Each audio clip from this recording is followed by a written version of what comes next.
No episódio de hoje, nós vamos trabalhar a generosidade e nós temos trazido a cada semana uma virtude diferente, uma vitamina diferente. Vamos dizer, essa é a vitamina G, vitamina da generosidade. É importante que nós nos perguntemos quais as doenças espirituais que existem na minha alma e como eu posso curá-las. Então, a virtude da generosidade, quando ela está em falta no nosso coração, quando ela está em falta na nossa alma, ela começa a produzir a doença que se chama avareza. E você já se perguntou como que o apego ao dinheiro e aos bens materiais podem nos afastar de Deus e das pessoas que nós amamos? E eu queria já desde o início dizer assim, não é um problema você ter dinheiro, não é problema você ter carros, você ter casa, mas o problema começa quando isso começa a afetar o nosso coração.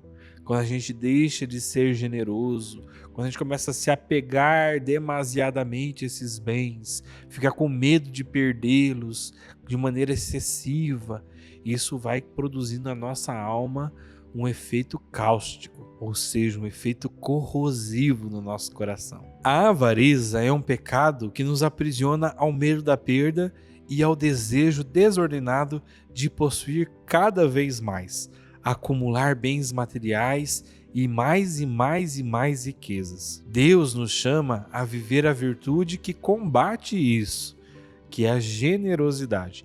Ou seja, se você tem muito, aprender a partilhar um pouco com aqueles que não têm. Ser generoso não significa apenas doar os bens materiais, mas significa ser desapegado, reconhecendo que tudo que temos é um dom de Deus para ser partilhado. Então, o problema está no apego do seu coração a esses bens. No episódio de hoje, nós vamos refletir sobre como praticar a generosidade para vencer a avareza e viver uma vida mais plena e mais feliz. E agora nós vamos entender como que a avareza pode nos adoecer. Primeira coisa, adoecer o coração, ela pode fazer isso. No coração, ela gera insegurança, medo constante de perder o que possui e a falta de confiança na providência de Deus. Claro, a pessoa começa a acumular. Por que ela vai precisar confiar em Deus? Nas relações, ela vai nos tornar egoístas, desconfiados e menos inclinados a ajudar as outras pessoas. Na alma, ela vai nos afastar de Deus, dos valores do Evangelho e vai nos levar a colocar bens materiais acima do amor ao próximo. Ou seja, os bens materiais se tornam mais importantes do que as outras pessoas. E como nós podemos praticar a generosidade no nosso dia a dia? Primeira maneira é rezar pedindo a graça do desapego e da confiança em Deus. Depois, a gente deve aprender a partilhar aquilo que a gente tem, mesmo em pequenas coisas, como o tempo, o talento e os recursos que a gente possui. Como é importante viver com gratidão pelo que já temos, evitando o consumismo. Às vezes a gente vai comprando coisas que a gente não precisa também. É um consumismo desnecessário. Ajudar os necessitados e contribuir com a igreja ou com instituições de caridade. Isso vai ajudando a gente a promover no nosso coração essa generosidade, vai nos ajudando a desapegar e ainda nós vamos vendo quanto bem vai fazendo as outras pessoas. E já que estamos falando em avareza e estamos falando em generosidade, é importante a gente aprender a lidar com o dinheiro de uma forma mais positiva. Então eu quero trazer aqui para você alguns pontos que vão nos ajudar nessa reflexão. Reconhecer que o dinheiro é um meio, não um fim. Então ele pode ser usado para o bem e não como uma fonte de poder, de status, principalmente para mostrar para o outro que eu possuo e o outro não. Outro ponto é planejar as finanças com sabedoria, mas sem avareza, sempre deixando espaço para que possa ter uma partilha generosa dos seus bens. Recordar que os bens materiais são passageiros, mas a caridade ela é eterna. Por quê?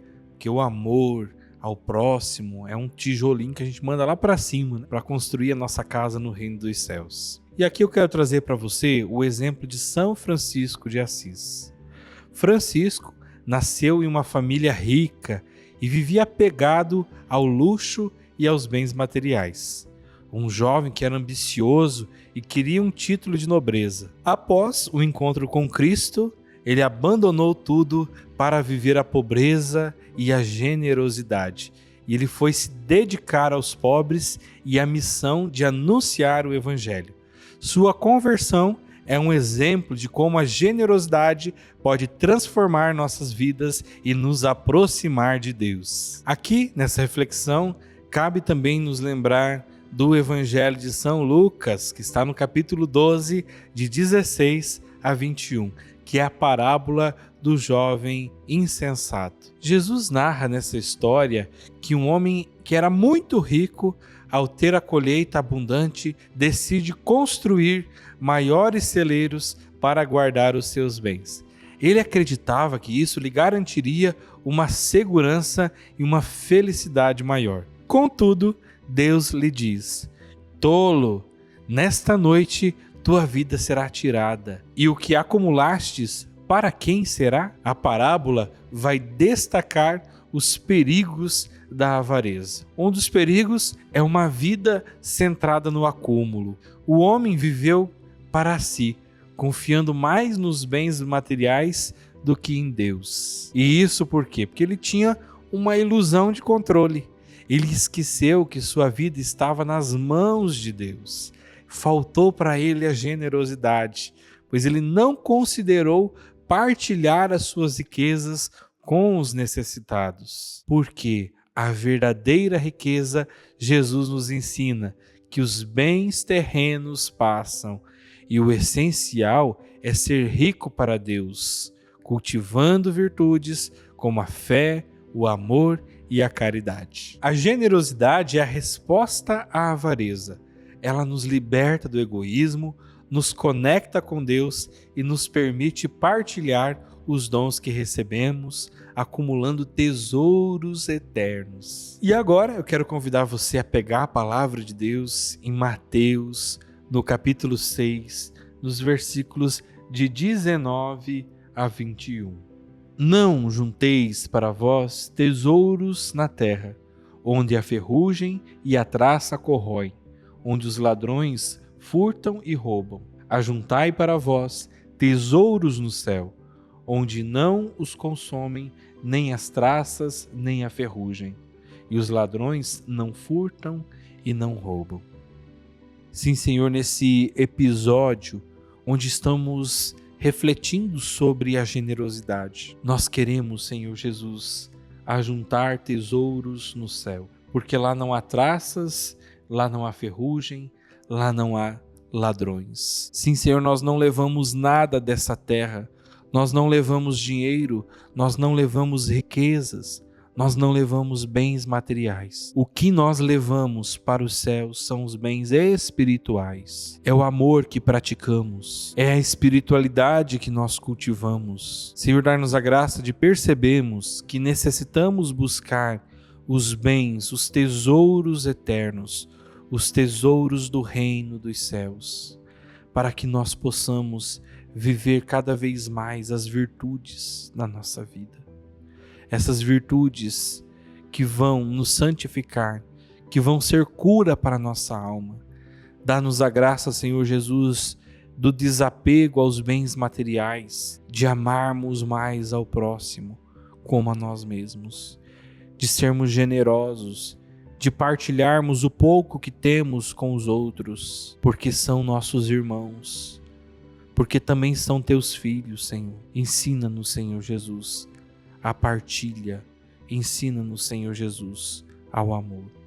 E nós também queremos aprender de Santa Faustina, na passagem 13:17, onde Jesus vai ensinar para ela: sei, minha filha, que as compreendes e fazes tudo o que está a teu alcance, mas escreve-o para muitas almas, pois muitas vezes se preocupam por não possuírem bens materiais, para com eles praticar a misericórdia. A misericórdia do Espírito, porém, tem um mérito muito maior e para ela não é necessário ter nem autorização, nem depósito, porque é acessível a todos. Se a alma não praticar a misericórdia, de um ou de outro modo, não alcançará a minha misericórdia no dia do juízo. Oh, se as almas soubessem armazenar os tesouros eternos, não seriam julgadas, prevenindo o meu julgamento com as obras de misericórdia. Sim, Senhor, dá-nos a graça de entendermos essa palavra, de entendermos que a prática das obras de misericórdia nos abrem o reino dos céus. Que o mais importante do que ter muito dinheiro para doar ao próximo é partilhar os bens espirituais para a salvação deles. Dá-nos a graça de entender o sentido dessa palavra, Senhor. Dá-nos a graça de entender as suas bem-aventuranças. Deus Santo, Deus forte, Deus imortal, tende piedade de nós e do mundo inteiro. Ó sangue e água que jorrastes do coração de Jesus, como fonte de misericórdia para nós, eu confio em vós. E você que pode, nós convidamos a fazer uma doação de qualquer valor para manter esses vídeos no ar, para manter essa evangelização no ar. Você pode usar o QR Code que está aparecendo ou então a nossa chave Pix, que é o e-mail apostolado@divinamisericordia.com.br. Encerramos o nosso vídeo dizendo: Jesus, eu confio em vós.